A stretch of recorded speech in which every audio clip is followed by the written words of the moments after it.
Okay, so we were just hello everyone from the future and, and sisters in the present. So Jennifer has some people visiting, and we were just talking about this topic of feeling free to explore our voices versus constrained when there's other people around. And my experience after many years of doing this is that it does shift us when other people are around. And there are practices that I recommend that we do when we know we're by ourselves. And even though my husband and I are both singers and both musicians, and we both make all kinds of weird noises around each other, I know that when I'm freest with my voice is when I know that there's nobody around. So it's something to honor in ourselves. I think it's why some of the exercises that I'll give during this course, I recommend you go do by yourself. I'm not even going to make us do them online together because um, because our nervous systems need to be able to actually relax. And I think that there's a really there is a relationship that we have with our own voices that doesn't belong between us and anybody else. It's ours. It's ours. Mm. Yeah. So it's okay to own that part of it. Now, that doesn't mean that we can't expand our abilities. My ability to make weird sounds in front of people has expanded exponentially since I started all this. So it goes both ways. Yeah, that's what I'll say about that. Hello, Alison. Maybe she's not with us yet, but aloha. Happy to have you back. I'm happy to be here. I'm in Pacific time zone right now, so it's very early. Thank you for being here. Yeah, You're normally on Central. normally, yeah. Okay. Oh, well, thank you for joining us at it's 8 o'clock in the morning. 8 a.m. Yeah. Yeah, that is early. My eyes, yeah. Yeah. No makeup, breakfast. We recognize you are. Yeah. Just for the record, 11 a.m. is early for me. So, although less early these days, because I am kind of getting back on the flow of mornings. So, welcome, welcome. Um, I have some ideas in mind for what we're going to do today, and one of the biggest is to continue connecting with each other. I feel like I do constantly do this dance between, am I delivering enough content and blah, blah, blah, and answering all the questions. And then number two, just having us be connected with each other and sharing our voices and our stories with each other. And you're also amazing. So I want to drop in about like your top questions around voice. Like you've probably come in with things that you're wondering about with this whole journey that we're doing together. And it really helps me to know what the questions are. Because I'll tell you what, the other night I was working with crystal bowls, and somebody had a new set of crystal bowls, and but this was online, and they were playing the bowls, and I was like, something sounds weird, and I said, so how are you playing those? And they said, well, I ding it, and then I rub around the inside of the rim, and I'm like, oh, well, that's going to make a different kind of sound than if you're on the outside of the rim. And it never would have occurred to me that that would be something that somebody thought they were supposed to do versus playing on the outside rim. So there's blind spots that I have when things are so obvious to me when I've been, doing this work for a long time. So it helps for me to check in with people. So we'll check in a moment, but let's do a little drop-in meditation and then see where that takes us.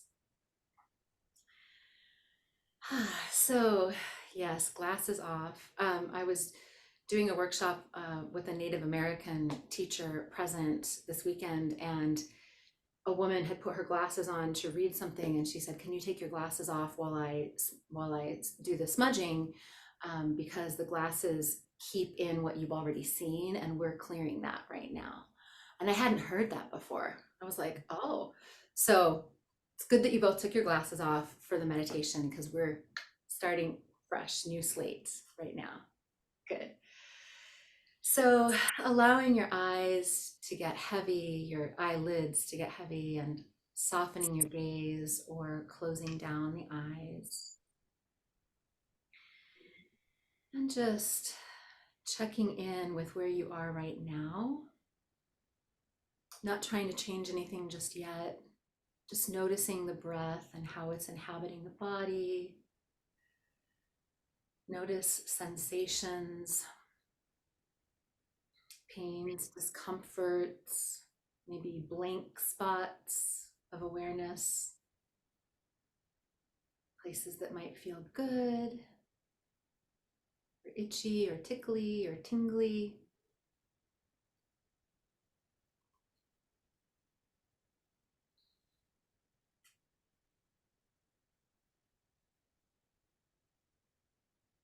It's nice to just get a baseline, checking in with baseline before inviting the breath to slow and deepen.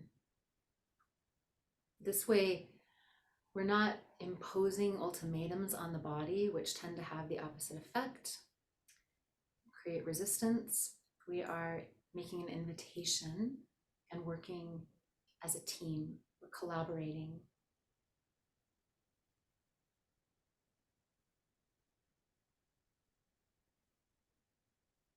So just inviting the breath to expand the torso and noticing where the expansions happen.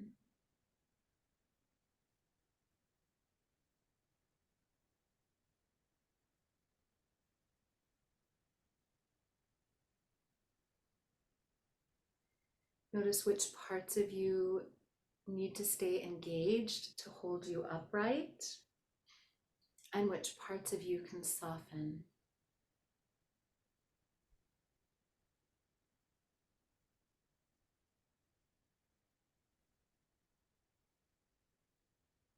Softening the tongue,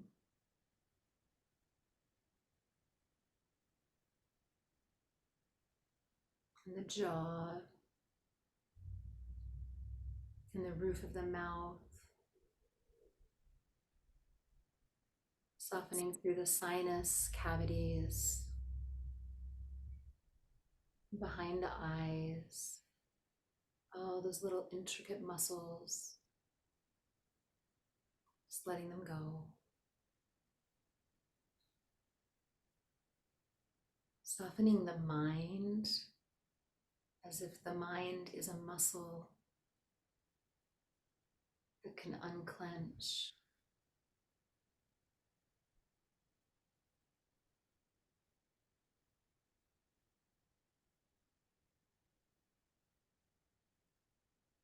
Allowing yourself to breathe through the nose, inhaling through the nose and exhaling out the mouth. And as you're inhaling through the nose, imagine like you're smelling a rose or something really delightful. A rose that actually smells like a rose, those are rare these days. But notice there's a little bit of opening of the nasolabial folds on either side of the nose. There's like an opening, like the flaps of a tent kind of pulling open, and just notice that sensation. There's a lift and there's an enlivening of the face as you inhale this way. Almost a little smile.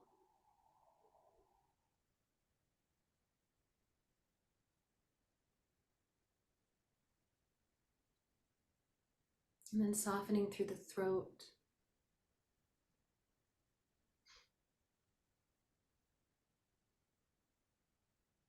Through the chest and upper back, the shoulders and arms and hands.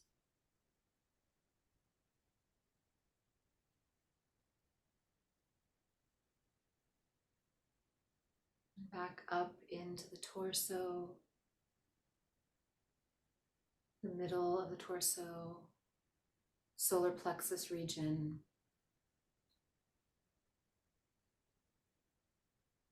The belly and the lower back.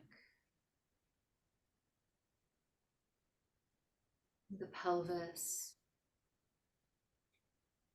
And if there's any holding in the glutes, see if you can soften that. and in the muscles around the pelvis and the pelvic bone and bones, just softening those, letting them open up and unclench if they are holding.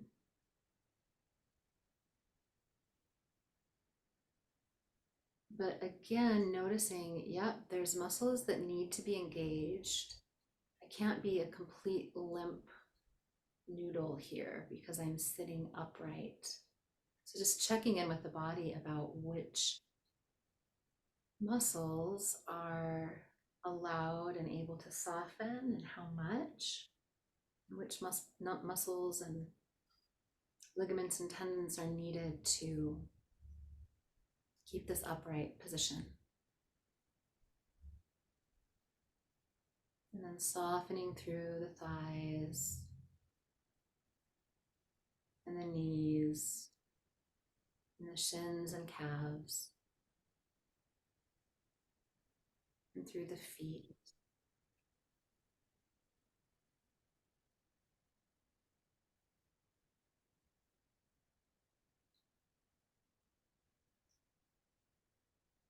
And drawing a circle clockwise around our space, opening to the north, the south, the east, and the west,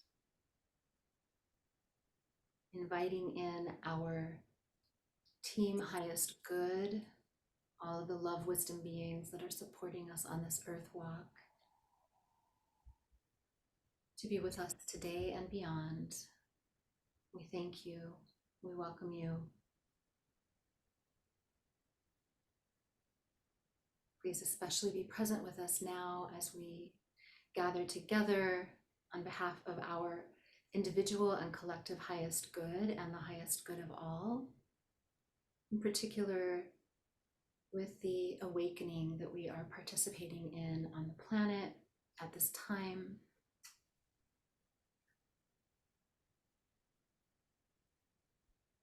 We thank you for all the guidance that you provide. Let yourself soften into the awareness.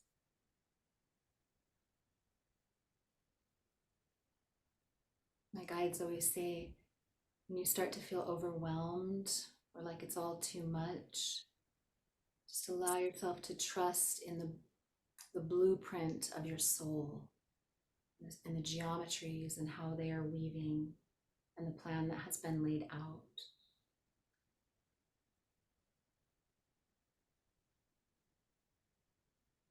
And then sending roots down into the soil, allowing yourself to plug in to the matrix of the trees, the roots, the mycelium, the soil, continuing down through the soil with a grounding cord, through the water, through the stone, arriving in the fires and allowing yourself to release all that is not serving you at this time. Old stories, old belief systems, paradigms, energies, all of it. Just release old dynamics, power dynamics, relationship dynamics. And continuing down into the crystalline caves, wending your way around through these caves with your roots, connecting in with these crystals and their colors and their messages, their light codes. Can you hear them sparkling?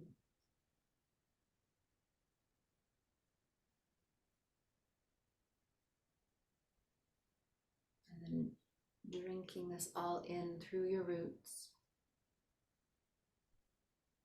bringing it with you to source you throughout your days, drinking in the fires,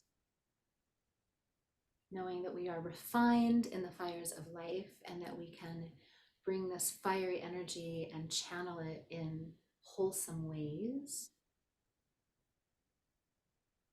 drawing in the profound and vast wisdom of the stone people, the stone kingdom.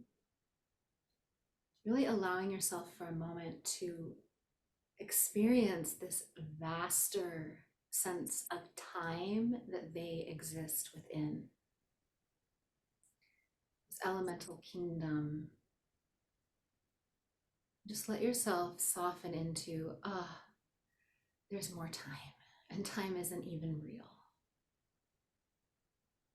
And I can connect in with these vaster epochs of time and space.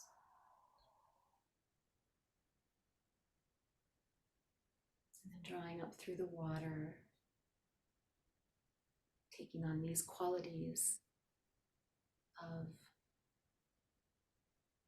malleability, being able to change state from solid to liquid to vapor, being able to take on the shape of whatever container we are poured into, being able to flow easily around obstacles without retracting, being able to carve canyons and create sand over again these vast periods of time.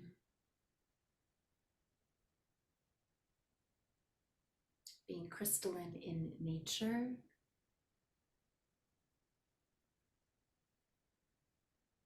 And drinking it all up through the soil, all of the nourishment, just like you're a tree, just taking in by osmosis all of this beautiful nourishment from the soil.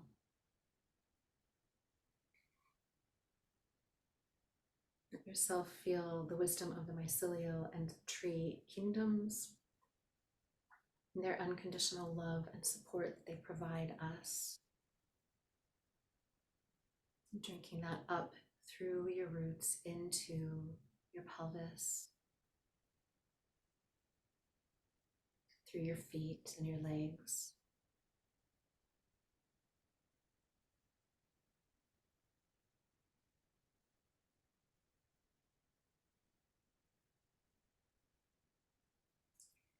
And then just quickly activating up into that 13th chakra, way out in the cosmos. Let it light up. Draw the energy, that line of energy from the 13th into the 12th. See that 12th chakra light up. Down into the 11th chakra. See that light up. It's like cosmic connect the dots. And then drawing the energy from the 12th to the 11th, from the 11th to the 10th.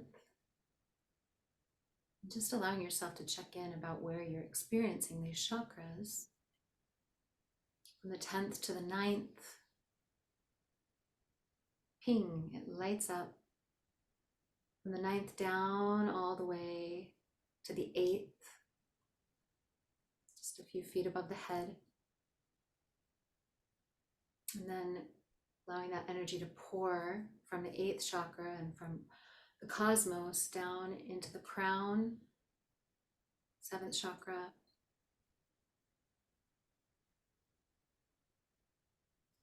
Drinking it down through the 6th, Sahasrara, 7th chakra, Ajna, the 6th, the third eye, down into the throat, Vishuddha, into the heart, Anahata, down into the solar plexus, Manipura, down into the 2nd chakra, Svadhisthana, into the 1st chakra, Muladhara, where it joins with the earth energies, and then we draw it up the spine from the 1st chakra to the 2nd, to the 3rd, to the 4th, to the 5th. From the 5th, allowing the energies to pour about 10% of the energy out either arm, down through the arms, and then through the hands. So this is like for hands-on healing, we allow these energies to flow. but also knowing that the throat is the space where this healing energy flows forth from, and our voices are very much a part of that healing energy. So just feeling that awareness and that activation of the voice as healer of your own body first, and of all those you interact with second. If you were to make it into a hierarchy, which it is not. And then drawing it up into the third eye and out the crown of the head, where these energies rejoin and flow back up into the cosmos. We are hooked up. Just checking in with the auric field, pouring energy from the 8th chakra like a sun out around the outer and inner edges of the auric field, cleansing and clearing.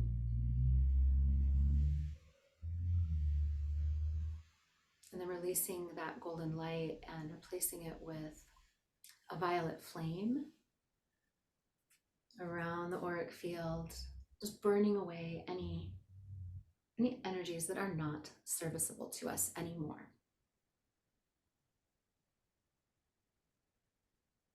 Releasing that.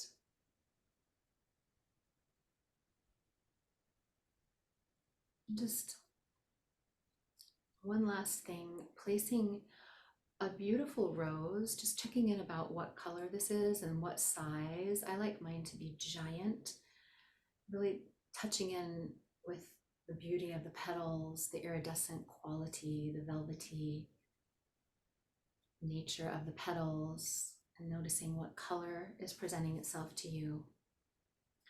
We're going to place this rose out in front of you, outside of your auric field, and then one behind you. Again, all of these are on the outside of the auric field, one on either side of you,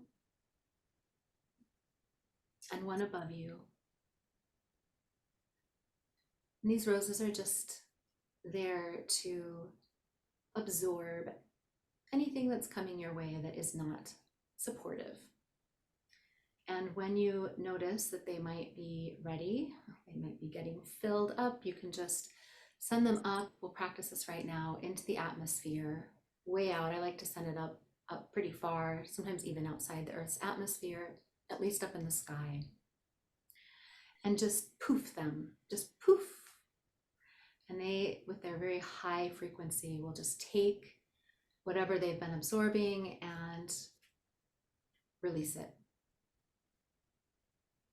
And then you can replace 5 roses, one in front, one in back, one on either side, one above your head. And just allow them to float there as your gatekeepers.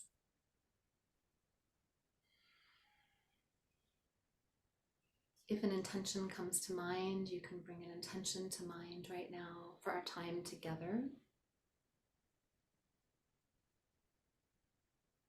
It's okay if one doesn't present itself. I like to just use the highest good. How may I be of service to the highest good today and each moment? And as you are ready, begin to just bring your awareness more fully into the room again, to this time and space, gently allowing your eyes to open. There are some really happy birds outside the window right now. I don't know if you can hear them, but they are happy. Good. So just coming back.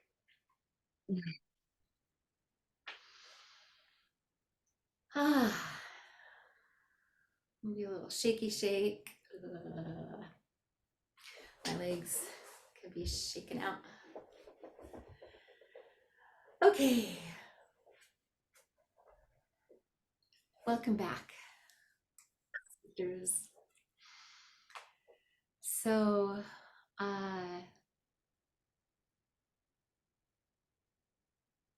just giving you a moment.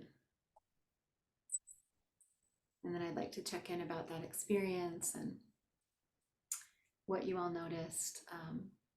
Annie, our session, is it okay if I share anything about our session? That was just utterly mind-blowing, and yeah, I want to say more about what we did that day. Not that I have processed it. Yeah. So, let's start with you, Annie. Would you like to share anything? Well, it's so funny because I feel like I had about 200 voices talking to me during that. It's pretty funny.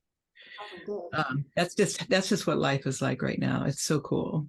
But there's the quantum stuff is just wild. There's just so much that's coming in all these neat ways. So my rose was yellow, which was very interesting. I was like, wow, because I'm seeing a lot of roses right now when we're out walking.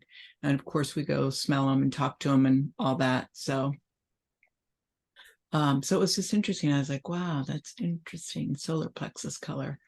And I'm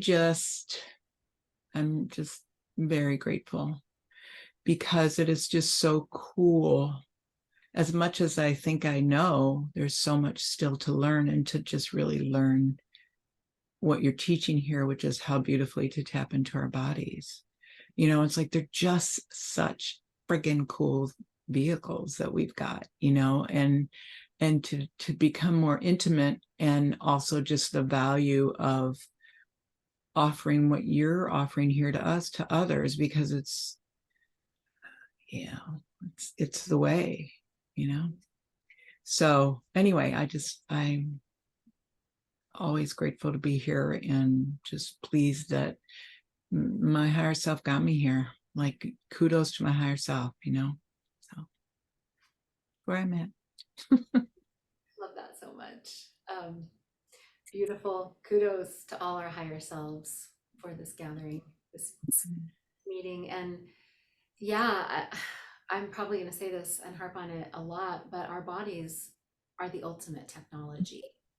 And in this age of AI, we are the ones who remember that and who are tapping back into that and learning how to activate what has been shut down in them. They are capable of so much more, and they are the true technology. And I will never forget reading in I don't even remember which book it was. It was a Pleiadian book. Maybe it wasn't Bringers of the Dawn. It was one of them. Anyway, the Pleiadians said you would be amazed if you visited our villages, because a lot of them look very much like an ancient Mayan village, and that's those of us who are inhabiting bodies. But we don't have electricity. We like the dark. We want to be in the dark because it allows us to tap into our natural cycles.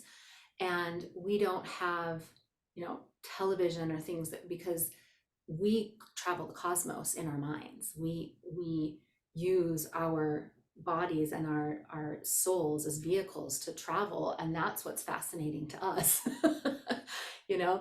And that was like, oh, dang, wow. And that's part of what they're teaching us. So many of these other intergalactic civilizations are helping us awaken to this ability that we have, and it's beautiful. So thank you for speaking to that, Annie. Thanks for being here. And I'll say more about, yeah, but I'll hear from the other sisters first. So, Jennifer. Well, first of all, I was I was tickled because you took us into the crystal rooms, and you took us into multiple crystal rooms, and the first thing I thought was there's more than one. So that was kind of fun. And then my roses were pink, and when I took them to poof, I really enjoyed that. And then they came back this lovely lilac color, so that was kind of fun. And then I'm having some serious disconnect. I can go down, I can go up, but I've had 5 abdominal surgeries, including a hysterectomy and oophorectomy. So right there between first and second, I have a disconnect, and it's very difficult to keep connected. Yeah, you can feel it. So I have so much power coming through me. So I actually get hot on top and cold on the bottom. There's so much of a disconnect. So I I believe that there's been a danger in feeling in reconnecting it because of how much power I have. But it's time, and it's like it, it's boiling and it's building, and even in those, I can get the mycelium, I can get it all, but it's like there's two pieces, and both of them connect, but not together. I'm so grateful you're speaking to that. Wow. So that opens up a whole Pandora's box. It's In a yeah. good way. Sorry. No. There's many things I want to speak to on that. So my disconnect is at my neck. And I actually had I had a car accident where I had whiplash, and that has been a really tender spot ever since. And I've had major issues. At one point, I had x-rays, and the doctor's assistant called to say, "Oh my God, your neck is really bad." And I remember receiving that news and just like being like, well, that was some really bad bedside manner. Like, how can you tell somebody that? First words on the phone, number one. And it was hurting me a lot. And I actually fell down the stairs then and hit my neck again, like on the edge of these wooden stairs right before I released my online course a couple years ago. And and I was like in massive pain. And not only did I hit my neck, but I hit the base of my spine. So I hit the top and the base of my spine. And I'm like immobile for days in bed, like laying there. I hit my tailbone so hard I couldn't lay on it, but I couldn't move, so I had to lay on it. And a few days later, maybe it was a couple weeks later, I'm meditating and I hear my guide say, "Do you think that was an accident?" Because it wasn't. And I'm like, okay. And they were like, "We just want you to notice where you hit yourself, the base and the top of your spine. And this is important. And you are going to heal this, and you're going to figure out how." And that's part of the whole training. So I speak to that for you because we all have our areas that we're working with. And the spine for most of us is a big place of blockages, right? And why? Because it's carrying all of this information through our bodies, and we've had lots of trauma to it in past lives and this life. So what I can say about my neck is it is miraculously better. And I actually went a year without going to my chiropractor. And when I went back to see her, I could tell she was really annoyed with me because I was like one of her best clients. I'm like always there. And, I was very consistent. And I got back to her and she was like just huffy with me. And I said, "Look, I had a quantum healing with my friend and my neck didn't hurt for 6 months. And then I wanted to see what I could do for the next 6 months. Once it started to hurt again, I knew it was emotional. And so I worked with it. And now I'm ready to come back like once a month because it feels good. It feels nice to be adjusted." And she was like, "Okay." But I can tell that like this quantum healing worked, but then it was like, nope, you keep realigning because of your emotions in this other body, because we are realigning with different versions of ourselves every split second based on our emotional state, right? And our frequency. And I knew, okay, my emotions are kind of taking me back into this body where this hurts. And my training is to notice, not freak out, but just notice, breathe through, and invite the energy through. So just keep doing that. I know you probably already know all of this, Jennifer, but just kind of speaking to this conversation because it's, for most of us, we have areas where this is happening in our bodies. 5 abdominal surgeries is going to definitely create some stuff in there. Woo! Yeah. So just, keep connecting it with your intention and inviting maybe some heat or some flow down, just work with what occurs to you to work with. That's my take on Yeah, it. it sound occurs to me. So something is gonna resonate. Yes. And it does at times, but I want it completely open. So I just want that sound, that feel, that yeah. Yes. And we're going to be doing so much like really feeling the sound in the body. So yes. And that's what they told me too. They were like, tone, and let that, like, they actually said to me, let every word you speak be healing. Just set that intention. And so Yeah. you just let every word that you speak trickle down, you know, and play with that area. No, I think that's key because that does work to a point and then it stops. Yeah, yeah. But you know, these blockages, think of the rivers carving canyons over time, right? Yeah, Not, that was, yeah. yeah. Yeah. Okay. Get me off that soapbox. Woo! Okay. Allison, how are you? Let's check in. You yawn. I'm, I don't know, I've been in kind of an interesting funk the past few days. I'm in LA right now visiting some friends, and I've had a headache for the past 4 days, and it's kind of been just like a damper on being here, being with friends, but um, still trying to make the most of it and hang out with people and catch up. And it actually has been energizing despite the headache. But something that I went to last night with my partner and a friend was hosted by someone who does workshops and like community gatherings all around the voice. And so this was called Unjam. And so it's basically just a bunch of people who came and you sort of just like sing and make noises randomly. Like there's not really a whole lot of like singing specific songs all the way through. Like you kind of just like find a flow and you follow it and go with it, and you kind of hear other people exploring their voice. And um, yeah, it was kind of interesting just to do that in person in community. But I guess the thing that I want to say is just how much I appreciate the space that you've created here.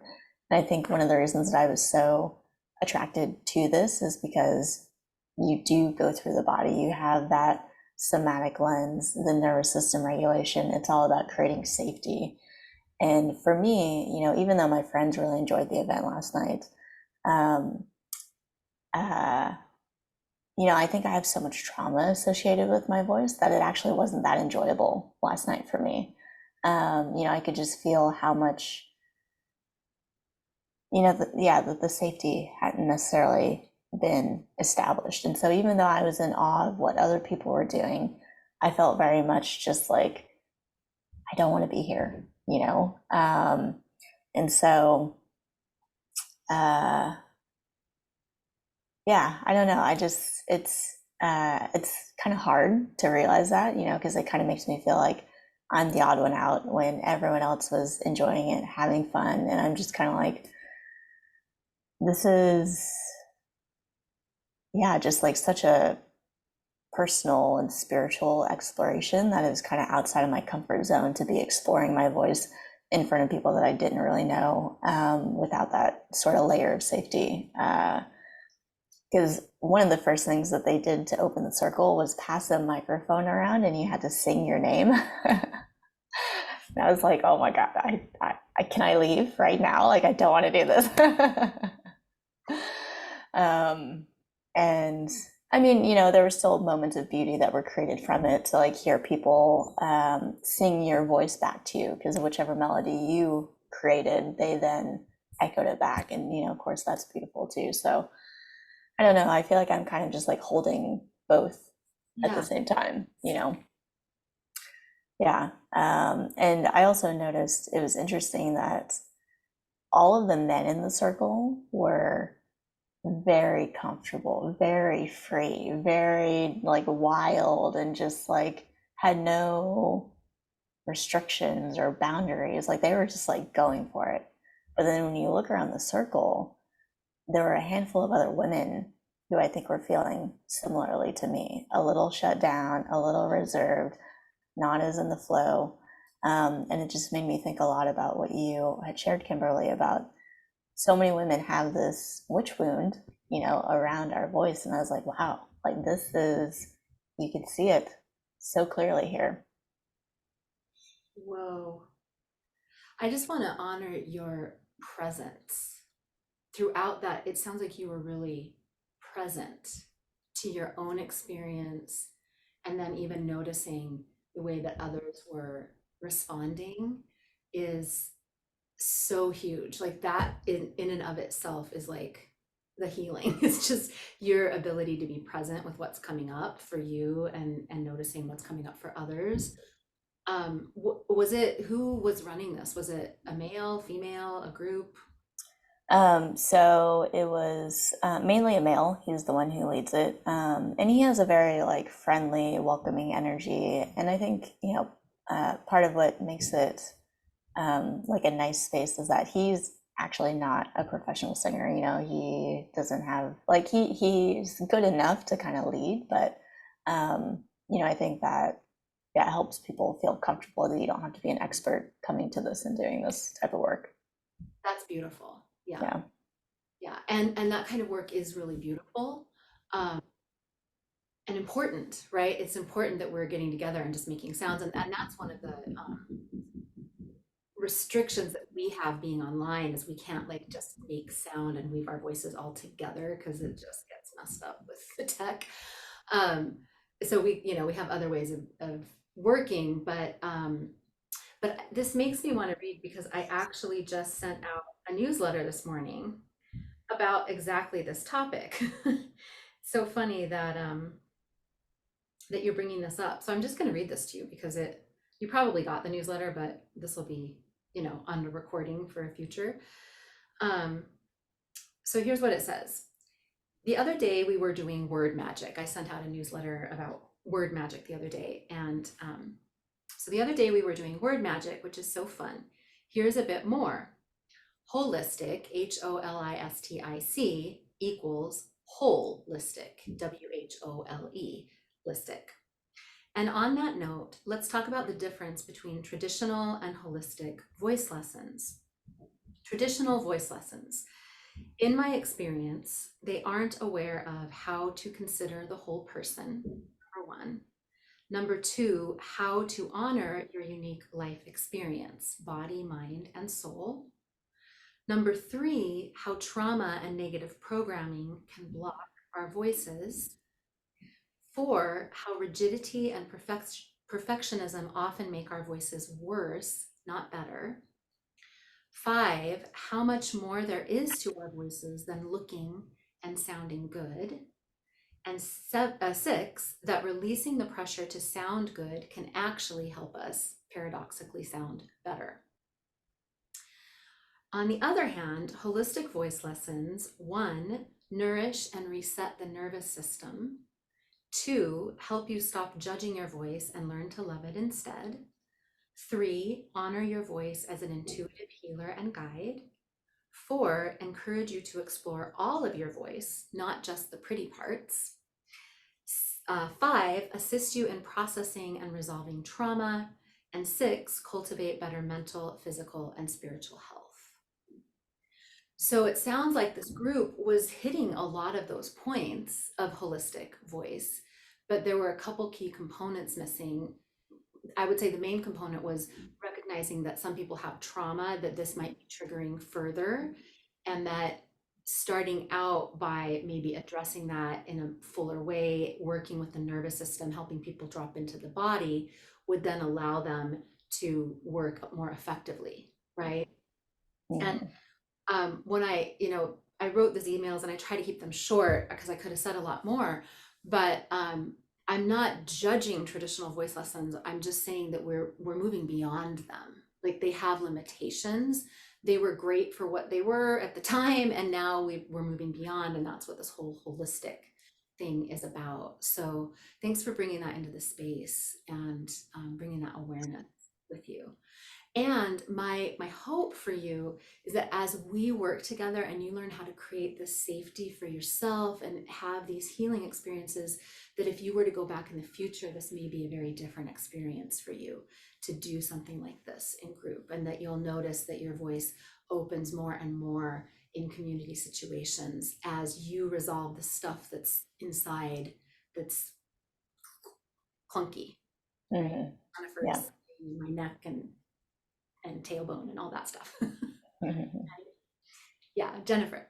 So something that comes to mind is, so I'm kind of the opposite. I don't have a lot of what you have offered, but a lot more traditional sort of choir and, barbershop quartet and stuff like that, that you have to be at a certain point, but it feels very important to meld the two of them.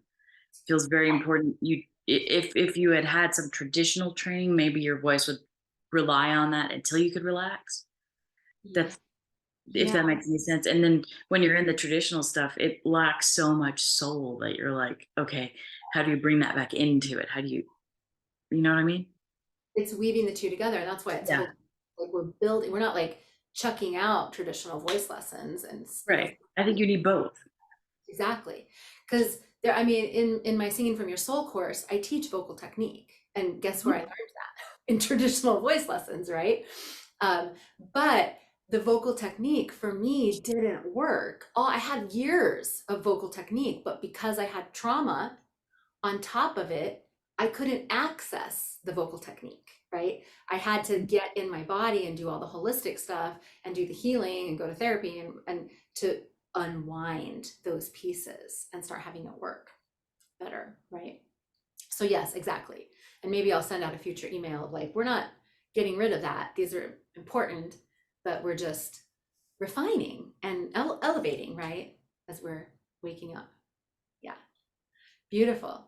So hearing what you've all shared about what this makes me want to do, especially hearing about your headache, Alison, and working with like moving energies and things, let's maybe do a little bit of stretching and then take a quick break. And then I want to do some more toning, some more sounding and moving and just playing and seeing what we notice. I have had people get rid of headaches, and I've done it myself by toning. So this is something that I'm sitting with the possibility. Whenever we do sound healing, it's important to remember that the formula sound plus intention equals healing. So we're making a sound, we're weaving it with our intention, and then that's going to equal the healing. However, we can't necessarily define what that healing is, right? Sometimes, like if I'm doing a sound healing for another person or even doing sound healing for myself, there are times when a soul has decided it's going to experience something, and that's that, right? Like we don't get to be the one who says, no, the soul doesn't need this anymore, check it out, right? This illness is gone. No, we get to interface with it and say, let me provide some ease, whatever ease and healing is available. And you step into, the possibility of, I believe that this could vanish. We step into that knowing, and it may not be of service to that person for that to happen. So we just open to the possibilities, right? Yeah. And we are not the healer. We are the vessel. We hollow bone. We open ourselves up to allowing the energies to move through. And ultimately, it is the own person who will provide the healing, and we connect with their soul. Well, I had a teacher teach me many years ago that to just go up, like before I do a healing, I go up into the ethers, and I just, I connect first with my soul, whatever that feels like, right? Connect with my soul, and then connect with their soul, the person or the group, and then ask, do I have permission, right? And then you feel the response, because you don't have to necessarily be talking to them. Like you want to do this whether the person's in the room with you. Like they might have given you permission, but their soul might not be on board, right?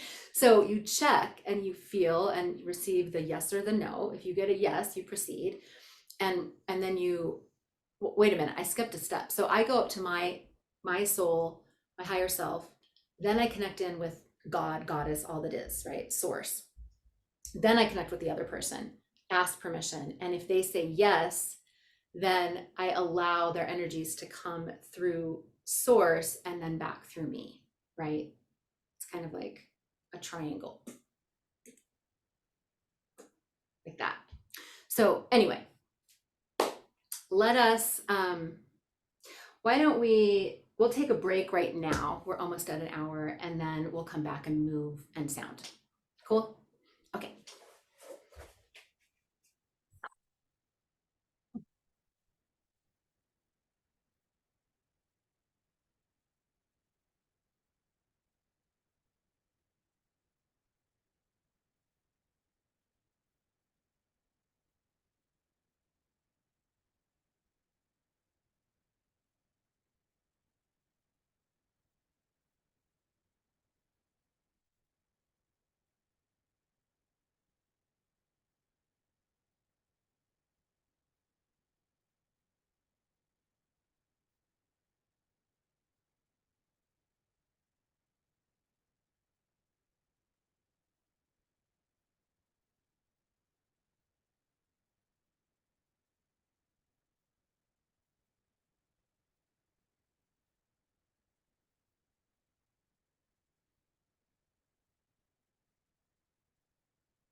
Hi, Bob.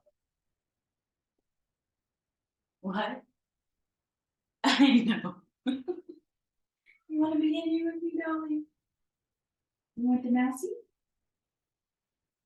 There you go. You want to be here with Mama? No, you just wanted to see where I was? Okay.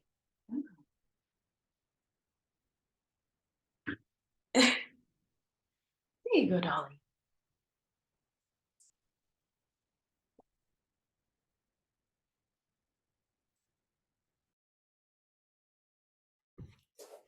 Okay.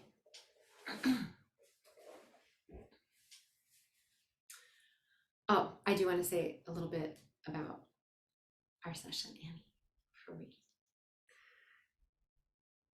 You can just unmute yourself and we can chat for just a second.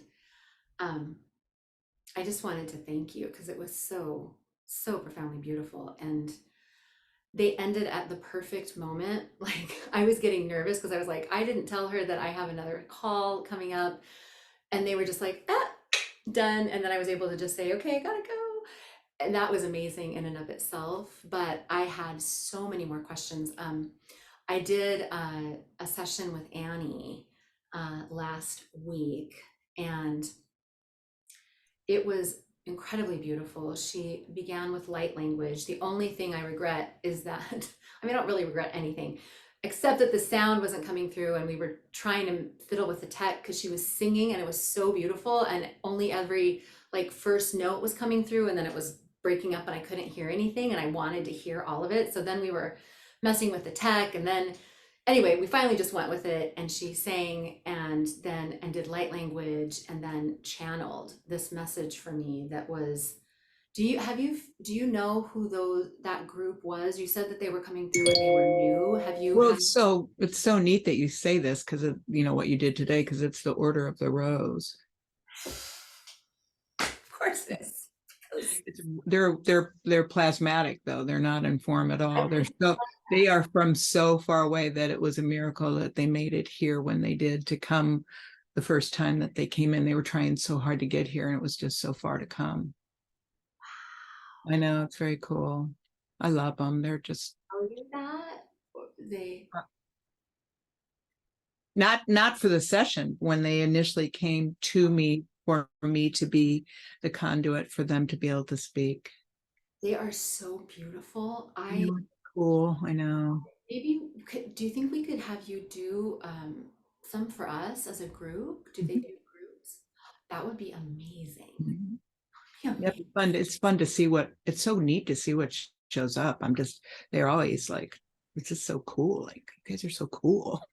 They were like super otherworldly but they were doing such a beautiful job of putting things into English that I was like, oh dang, that was good. Good job. Good job. And their presence is just so soothing. It was just like, oh, I just feel so good right Mhm. I've had a lot of people cry. now. Oh, I cried. I Mhm. definitely cried. Um, and the things they were saying, they were talking about my past lives and they connected so many dots that I was like, oh my goodness. It was beautiful. So thank you. And maybe we can, yeah, maybe we can do it next week. It'd be nice if we could do it when everybody's present. Mhm. We can just see what the guy, there might just be a moment when the guys come through you and say, okay, now's the time. Okay. If Yeah, you're I can do that. I can okay, you because do I that. want I'm thought, and have it be weird. Cool. Okay. Yeah. Thank you. And your voice was such an important part of that, by the way, such an important piece. And it was so just soothing. And I mean, I know that their voices are kind of coming through, but you're still the conduit for it. And it was beautiful. Okay. And we all have that, right? Just anchor in that we all have this beautiful presence. So let us do a little bit of movement now. Let's stand up if we can.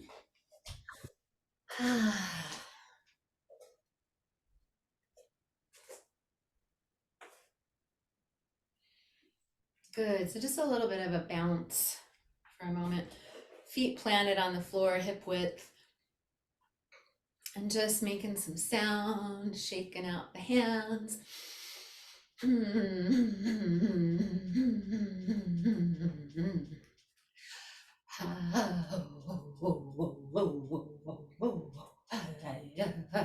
And just feeling your voice playfully bouncing about in your body and in the space around you.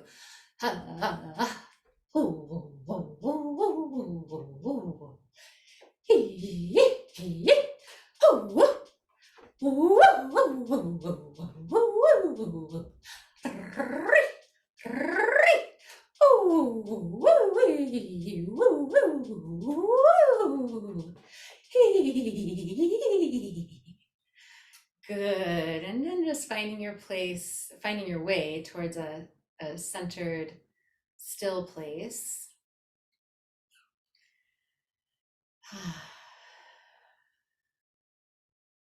I've done that for 15 minutes straight, and it's really fun. Yeah, we probably will try that at some point. There's a really cool Kundalini yoga meditation where you do that for 15 minutes and then some other things. But for our sake today, we're just gonna do some tapping now on I'm moving into the Donna Eden routine because I want to just have this as a touch point so you get really familiar with it. So just tapping under the eyes and breathing deeply. That's point 1, thump 1. And then tapping under the collarbones and breathing.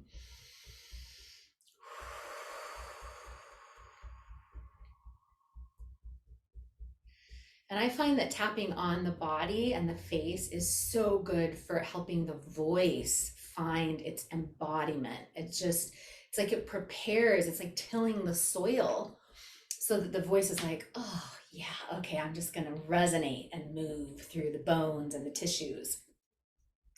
So then tapping on the chest, the thymus point. This is also just so good for helping the nervous system to just take a chill pill and step into that rest and digest state. The deep breaths, the elongated exhales, the tapping on the meridian points. You're moving lymph, activating T cells here. And I like to tap pretty firmly. I don't know if you can hear, but there's a thump sound. I don't mess around. You don't have to hurt yourself, but I'm just inviting you to not be timid. And then under the arms,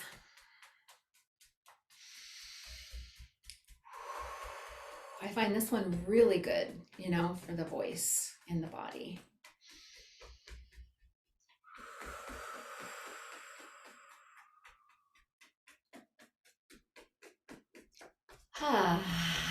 And it's always good to make sound here, right? Just just allow your body to make the sounds of the emotions and the sensations that it's experiencing, right? Good. And practicing letting that not be weird, right? It's weird, it's embarrassing, it's to our society, right? So we're just letting it become normalized. I just make weird sounds. I had a voice practitioner that I recently became we recently met for lunch.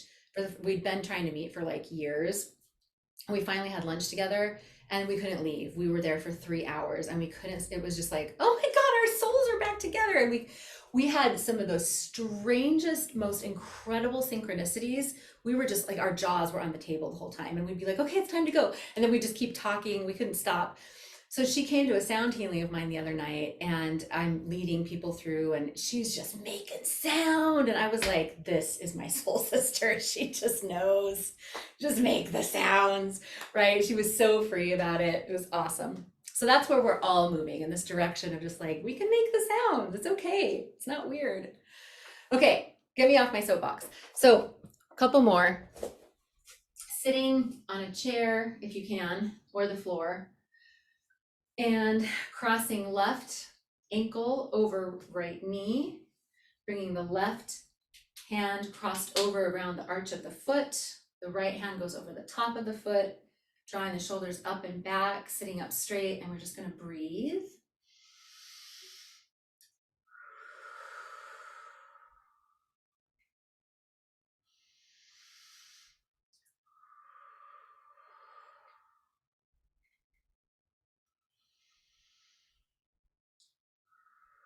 Good.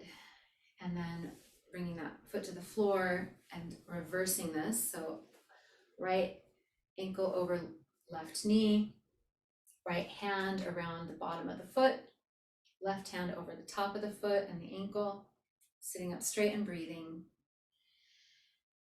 This is called the Wayne Cook posture. It's after, he was some sort of scientist, and this is one of the things that he taught for helping the body get the energies flowing properly again. And she says this is really good when you can't stop crying.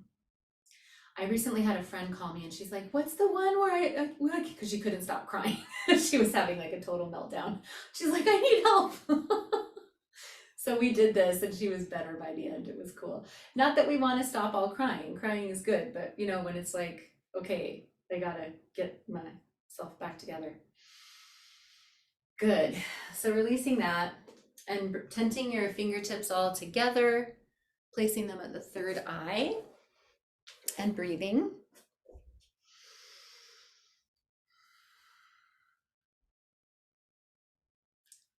This is where we are using our bodies as technology. This is moving energy in these geometric ways that are really good for us.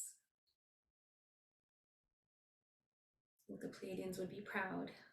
And then curling the fingers to the center of your forehead, pressing in and pulling from the center out towards the temples, and then progressively moving up and around the top of the head for the crown pull. It's working with the governing meridian, which runs through the head, and then down the back of the neck, and eventually down, and you can just bring your hands firmly over your shoulders and your neck. And maybe even let them hang there for a moment. Feels good. And then shake the hands out. Good. Okay, just a couple more. So standing back up, rubbing palms together, shaking them out.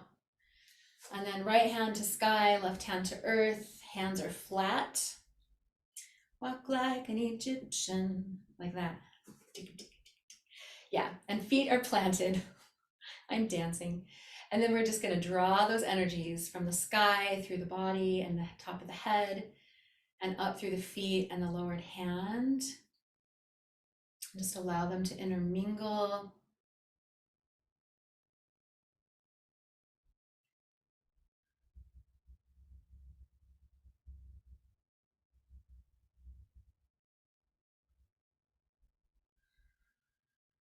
Breathe. And then bringing hands together at heart center, Anjali Mudra, and shifting to the other side. We are sacred divining rods.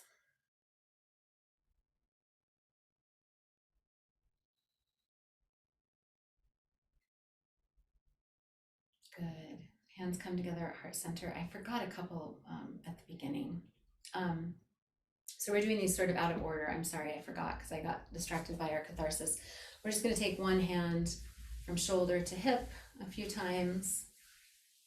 I usually start with these two, but I forgot. And then march in place, opposite hand to opposite knee. We're just marching in place, stepping with opposite hand and or opposite knee and foot and arm. Good. And then last two, back of hands together at the pelvis, and we just draw them up the center of the body to the lips, and then just lock, throw away the key. Good. And then one hand, middle finger in belly button and middle finger to third eye. And we're just going to press in and then draw up and breathe. This is the hookup. This one might be a really good one for you, Jennifer. This hookup one might be a good one to play with and see if you do it every day, if that makes a difference in your energy flow. Good. And releasing. I had one of the women in the last group was like, oh, what about this locking and throwing away the key? She was like, I feel like it's like gagging us, like we're not supposed to talk. And I was like, no, it's just the energy. It's like making sure that the energies are pulled together. So don't let that worry you. Like we're supposed to be expressing ourselves, not locking our voices. Yeah. Okay. So really nice. You know, I just want to do one round of tapping. This can be really helpful for headaches as well, so we might as well. So we're just going to start on the side of the hand and tap and breathe. This is just a tap and breathe one. Because if we start doing tapping on emotions and stuff, it'll take the rest of the time. Good. So just tap and breathe. Long, deep breaths. Seeing if you can exhale longer than the inhale. That's what I'm trying to say. And then shifting.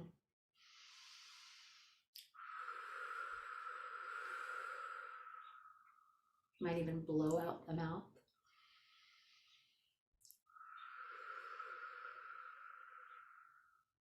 Good. And then tapping on the inner eyebrow. Tap and breathe.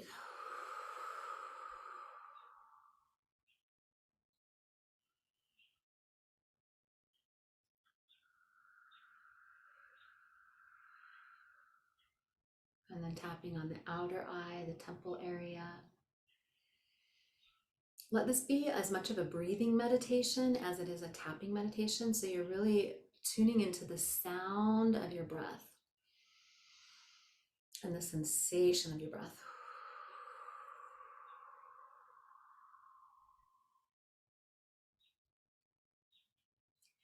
And then tapping under the eyes.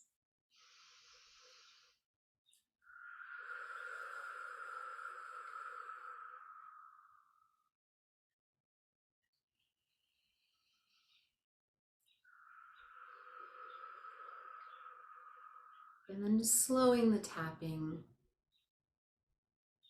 really tuning into the sensation of the tapping, and then just pressing gently as you breathe, tuning into the energy of feeling safe and calm and settled and balanced.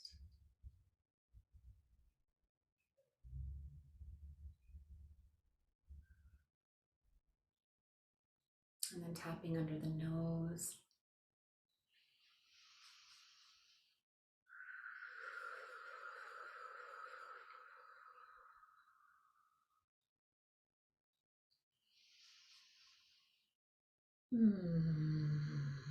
Slowing the tapping, tuning into the sensation, and then pressing.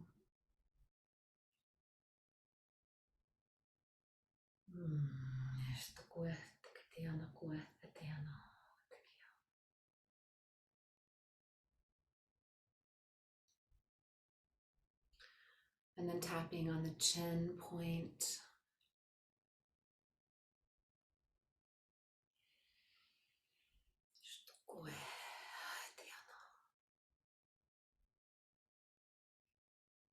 And slowing the tapping.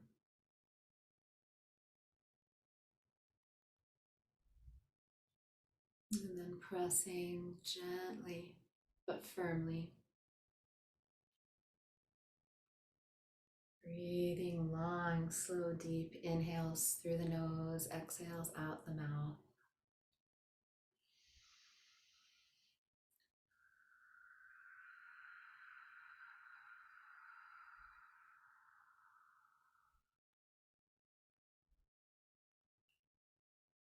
I am safe. I create my own safety. Tapping on the collarbones.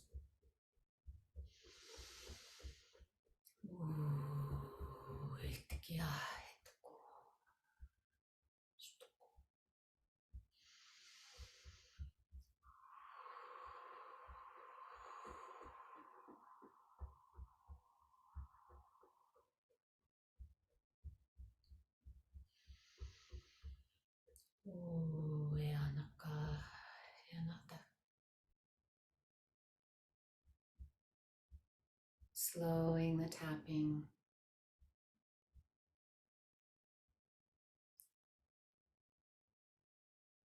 And then gently pressing, breathing, feeling. Feeling safe, calm, and grounded in your body.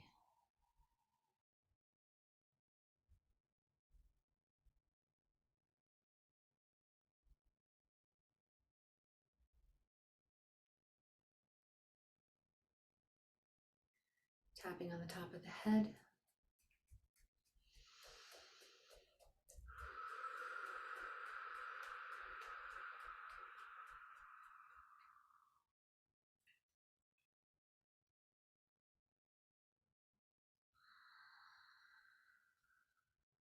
I am safe. It is safe to be me. I am here in my body in this moment.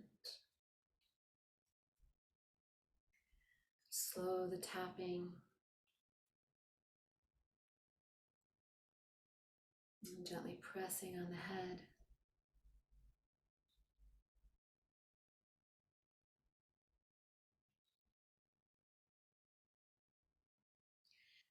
Bringing the opposite hand to the back of the head, pressing at the medulla oblongata at the base of the head, where the neck and the head meet.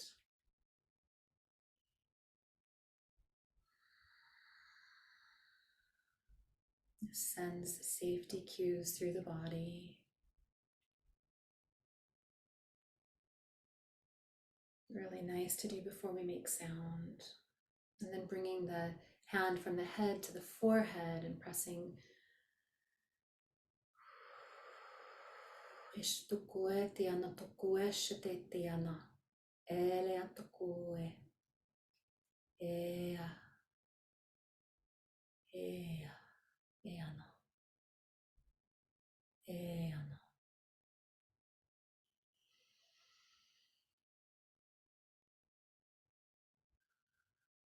And then releasing. Good. Couple rolls of the shoulders. Little wiggles. Good.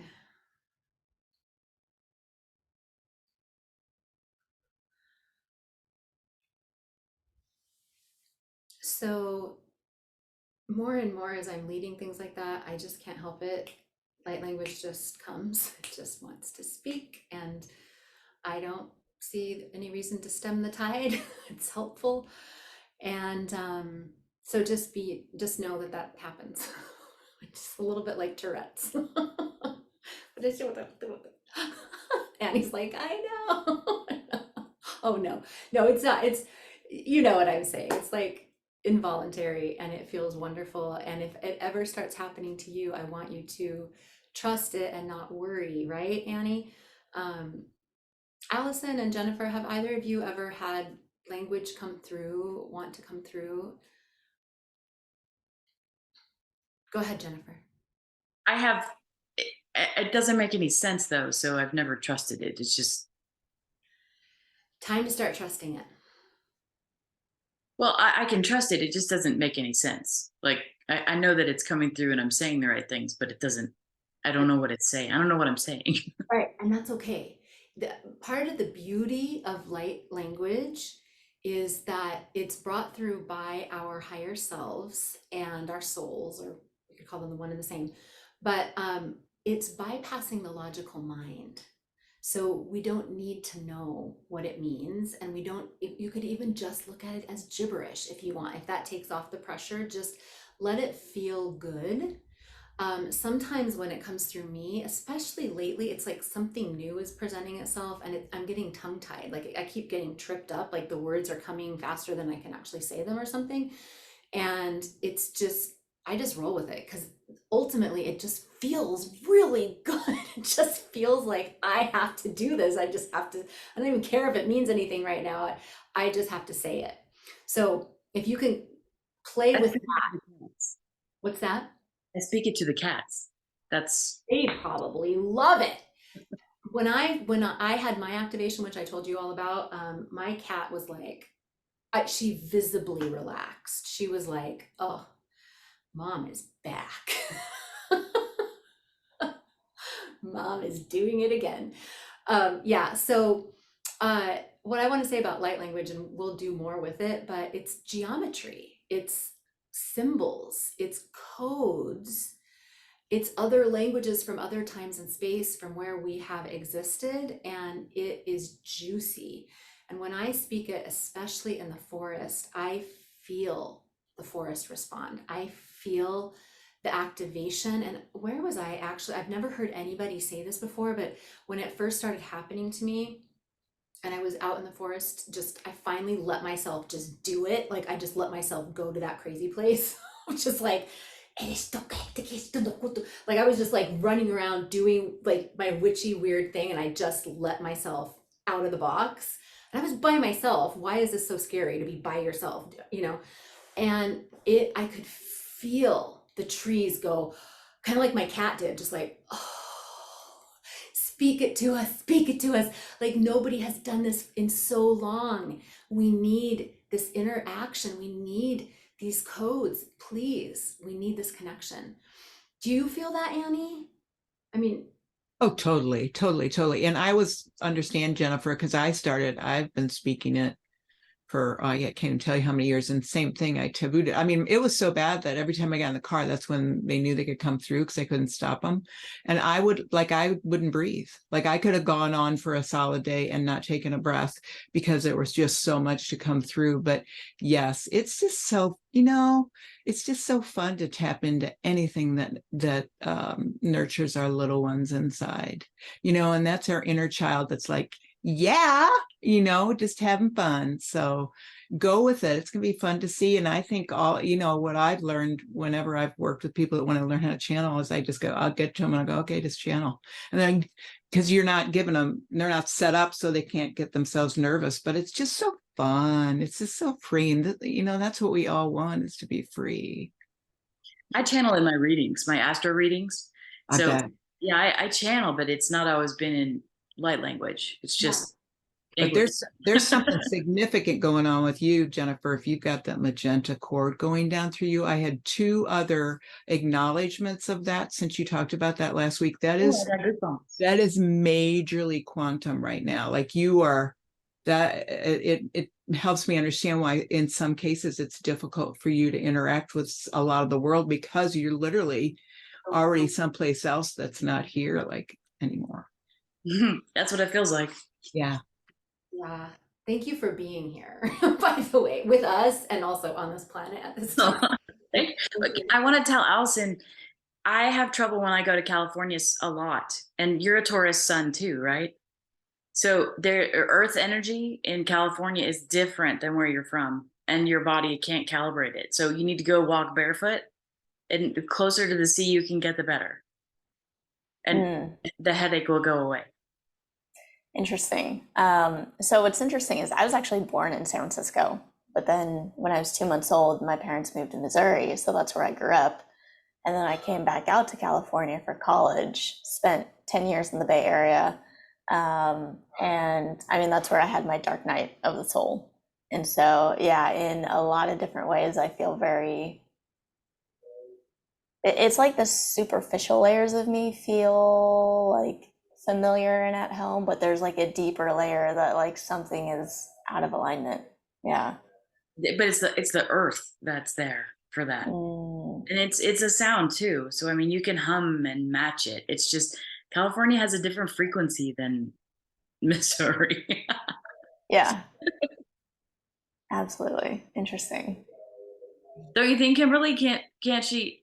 Does Missouri have a sound to you? Yeah, every place has sound to me. Right, but if you could calibrate that Missouri to California, you can bring some resolution to the symphony because it's hard for the body to fall. And Taurus is so much more dense. Mm-hmm. Yeah. Yeah. But I have the same thing when I go there, and sometimes I'm like, and earthquakes. I feel all the blessed earthquakes, and so California has them constantly, small ones, and so your body's always like. Yeah, I have felt a few just like sitting down and I look around, I'm like, did anyone else feel that or is that just me? I don't think that's not making a headache because. Oh, interesting. Yeah. So also check your water levels because it's like the physical body you have to balance back out again. I have been super thirsty while I've been here. And like I'm pretty good about putting electrolytes and stuff in my water, but I've been like Water, I've fluid. yeah, That's I've the needed thing. so much. You have to be able to move through the blood vessels. Interesting. Doing sound Yeah. that to tap into the water in your body and ask it to move as you make sound, which is what we're going to do right now. I like that. Okay. One thing I wanted to add to. Sorry.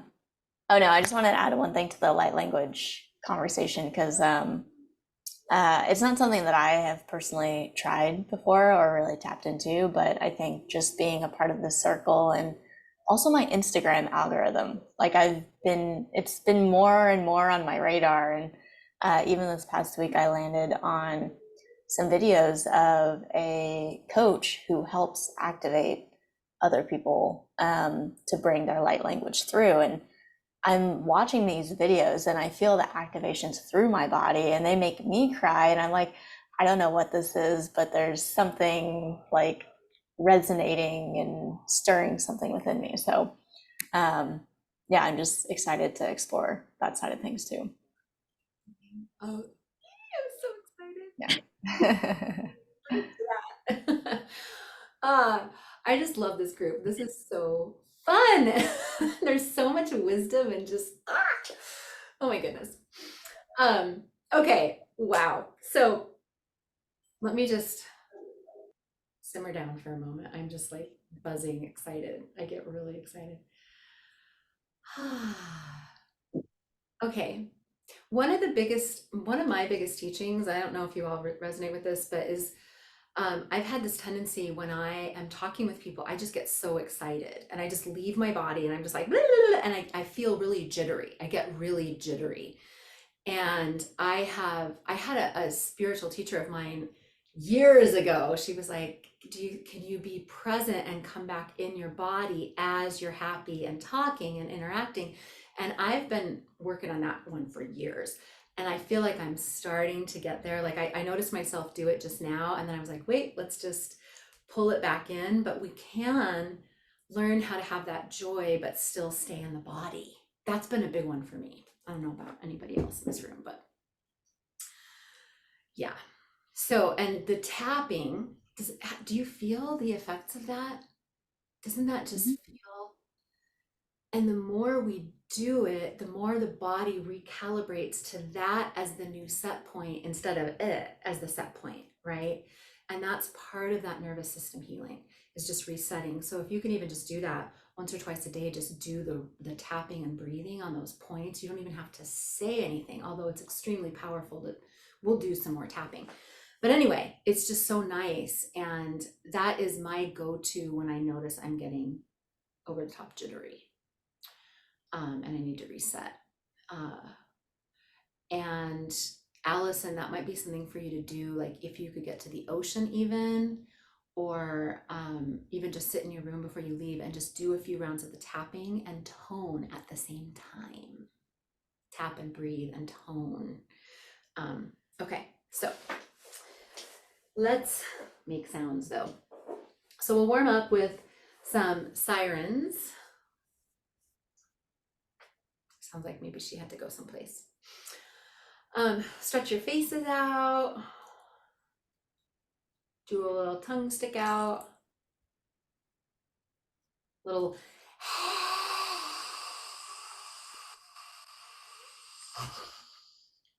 good.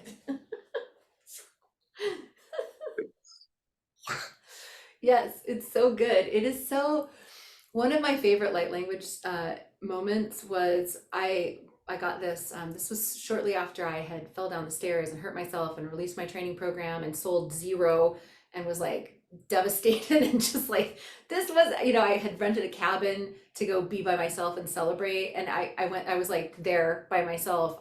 I was like, I couldn't even do yoga. I was like so sore and I had sold zero things and then this farmer was farming right next door and his thing, he was until like 2 o'clock in the morning and there were animals in the house like crawling around in the walls and I was just like, this wasn't what I thought was gonna happen.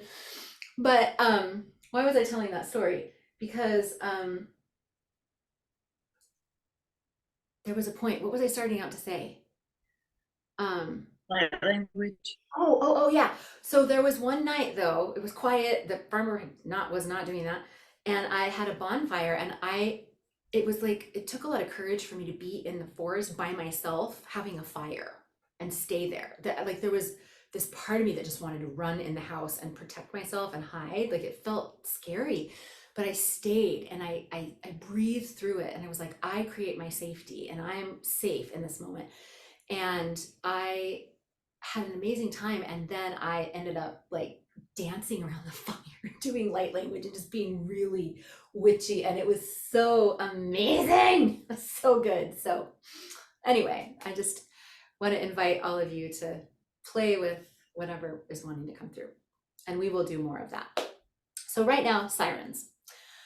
Starting low and going progressively high.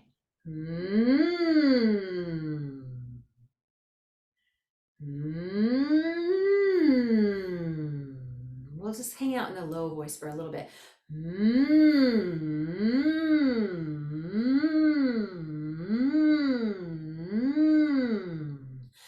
And that's what I call paint rolling, right? We're like smoothing out certain areas. If you feel scratchy areas, just do a little paint rolling.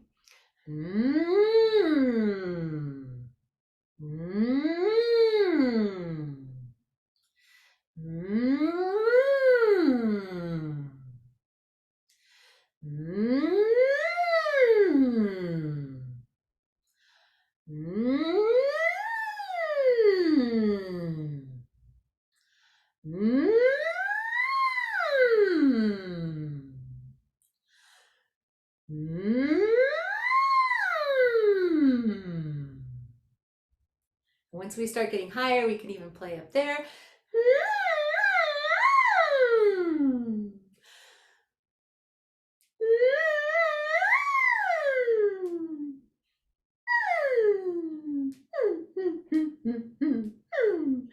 And it's fun to just use your hands and throw the sound around and throw color and sound and sparkles and glitter and be a fairy and just let it be that way. It's fun. You're warming your voice up, but it might as well be just like la la la la la la. You might as well let your fairy self out. Okay. So we'll do just a little bit of a vocal warm-up. I do, I have those vocal warm-ups in the course, right? As you're working your way through that. And they're good. Like that's what Jennifer's talking about with the traditional being. Like here's a framework, here's how you open up your voice. So let's do one of those right now. And you can just join me. I'll sing it twice through each time. And you can join me both times if you want, whatever is easier. So I'm just gonna hum 5 notes up and down.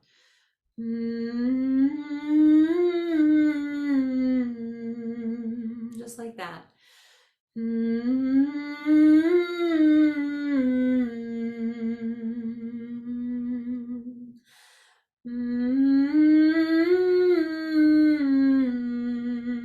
Again.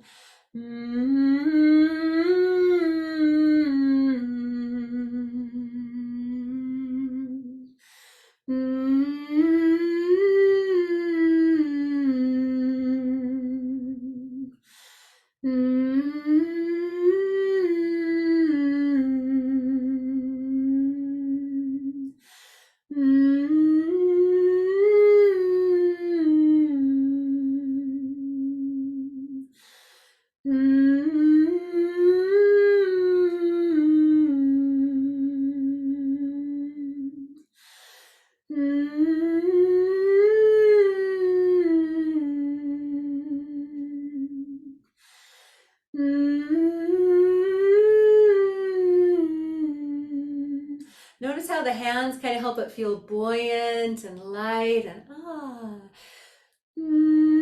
And if you want to use your hands, you are more than welcome to, because it feels really good. There's a reason conductors conduct, right? So here's our note.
Couple more.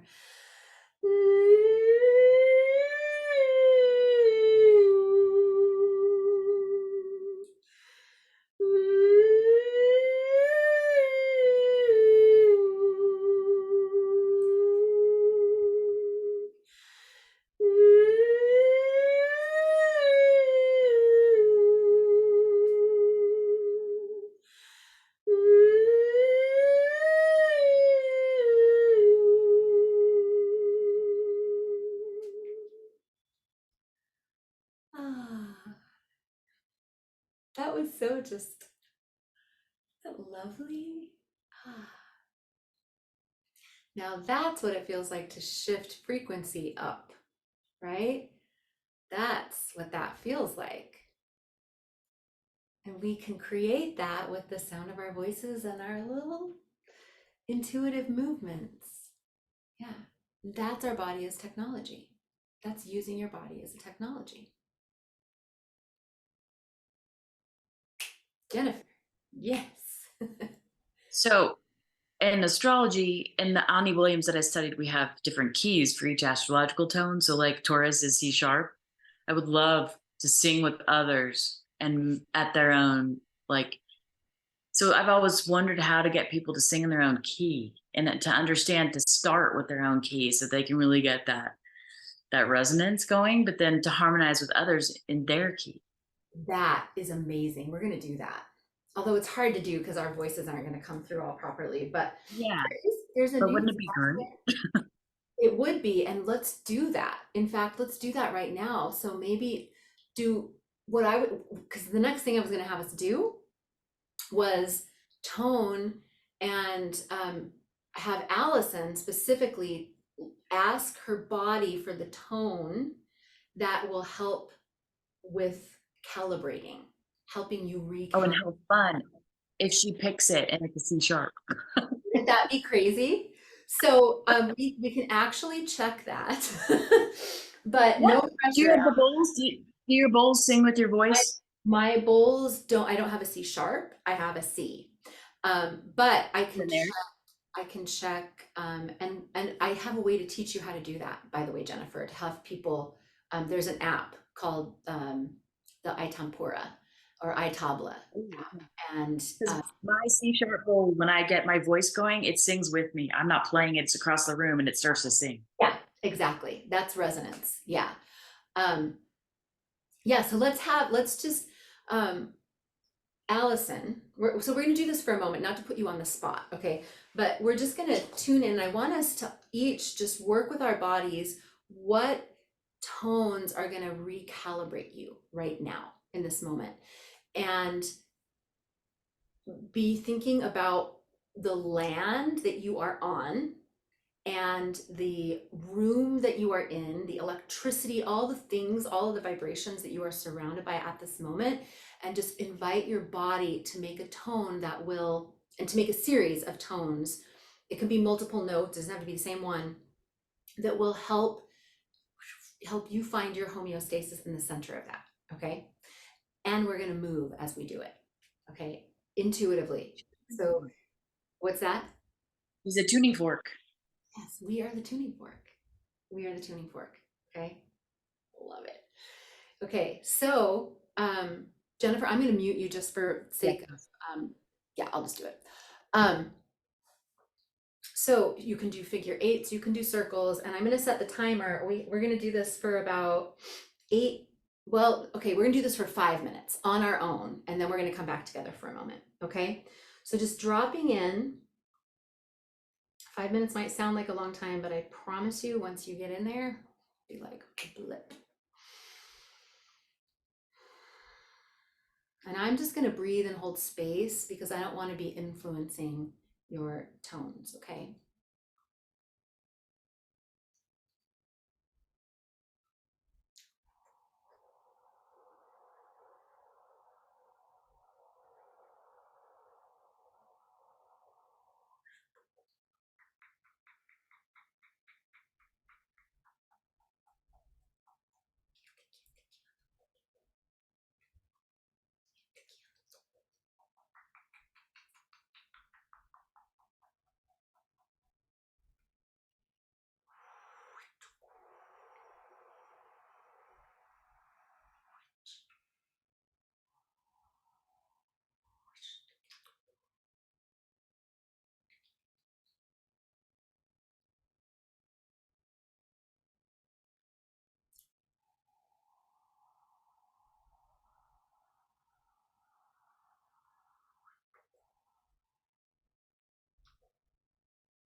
last minute, just allowing things to find their way towards the center point.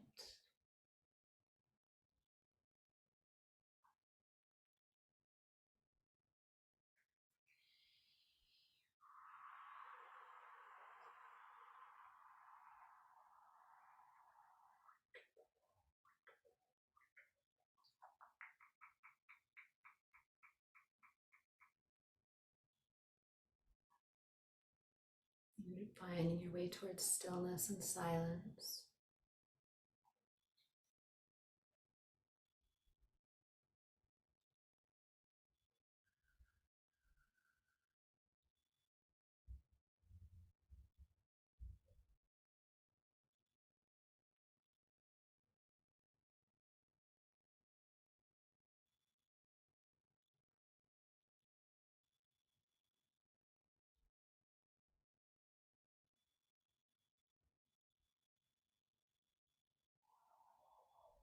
Good.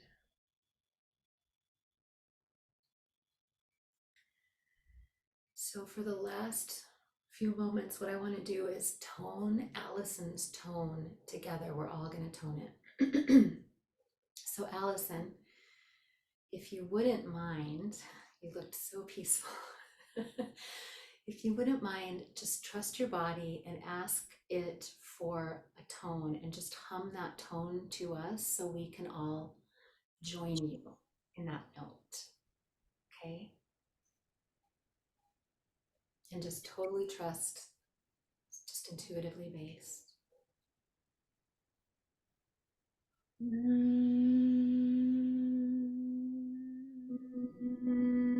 We're going to just tone that together for 3 minutes right now, okay? So in your own time, we're all going to tone that.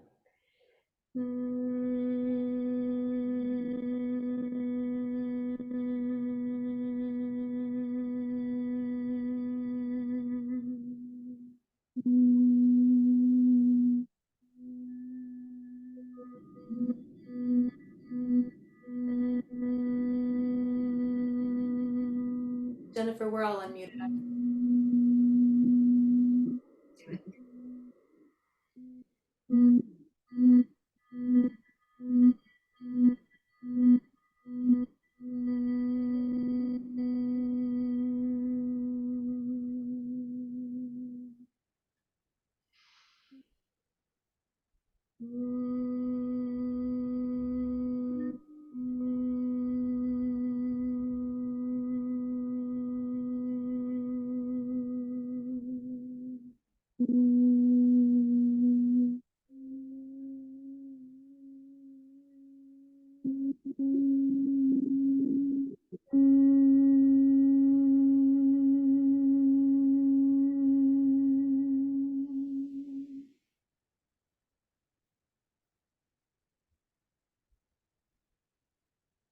Alison, I'm going to let you start leading the way. We're going to tone exactly whatever you tone. That's okay. You okay?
Beautiful.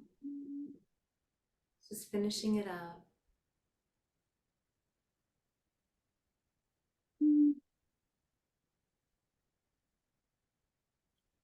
And finding our way towards stillness as we finish our last tone.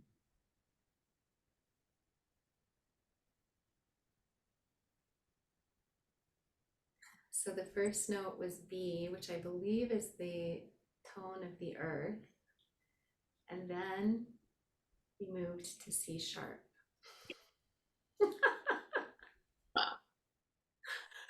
I want Love to that so much. be Did you feel it? How's your headache?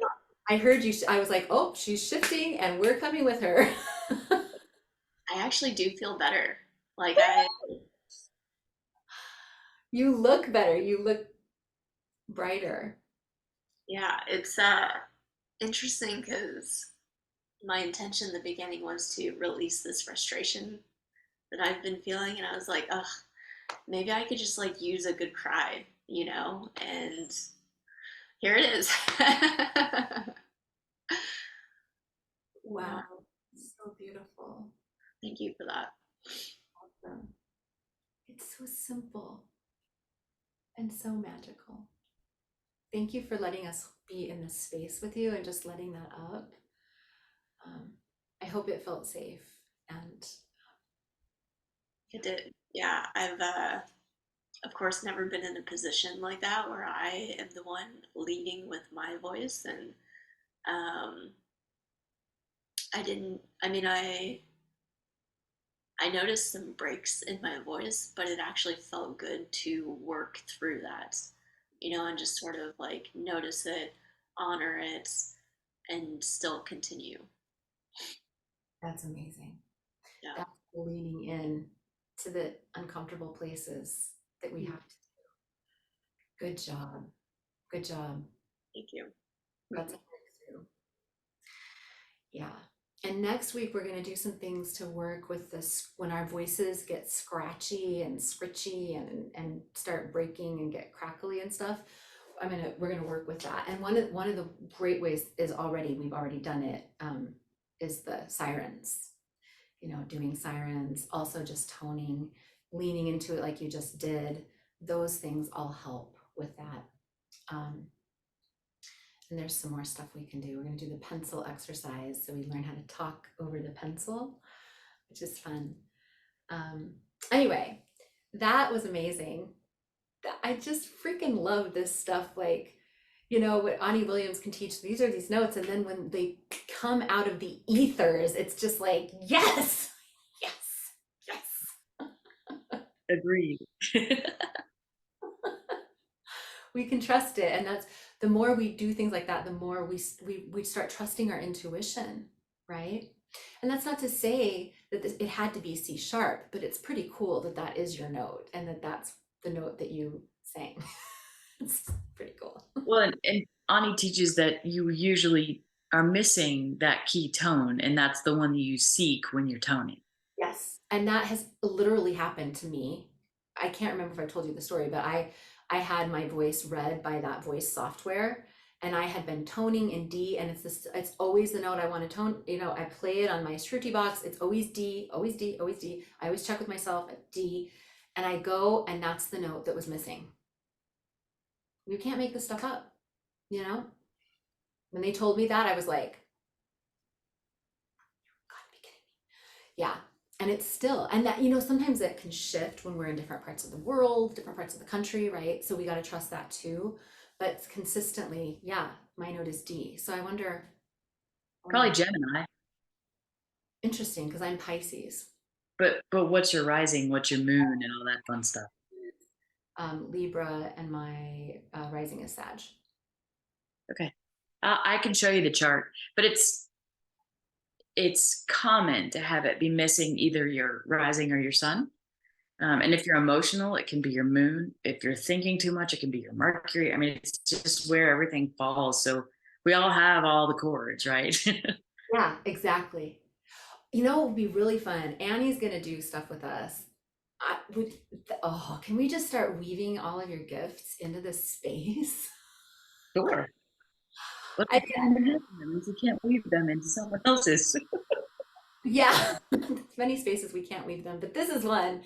I think that would be amazing, especially because this is going to have to do with tones, right? And have everybody, once we know our tones and we can work with them. I'll bring color. What's that? I'll bring color. Oh my God. This is amazing. This is like Mhm. playbox of all playboxes. Well, it's like I said last week, it's the masters teaching the masters. That has resonated so much. I love that you said that, and thank you again.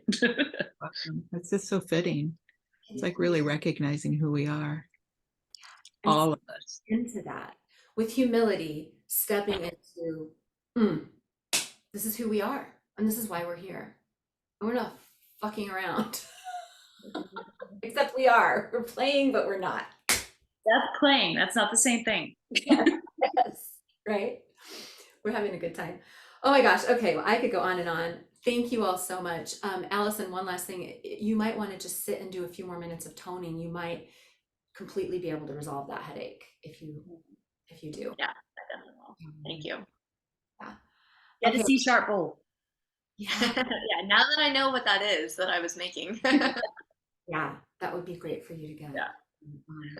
And I remind me next week, because I can introduce you to an app that I have. There's 2 apps, and that you will be able to identify what note somebody's toning, and then also there's it plays a drone and you can sing with it, so it'll, yeah. So anyway, next week. Thankfully there's a next week. All right, let's tone 1 yum together. Everybody just pick your own note and we'll just see what happens. And so inhale and exhale. Actually, they just said no, just I'll lead the tone and we'll all join the pitch. Okay, so inhaling to yum. Yum.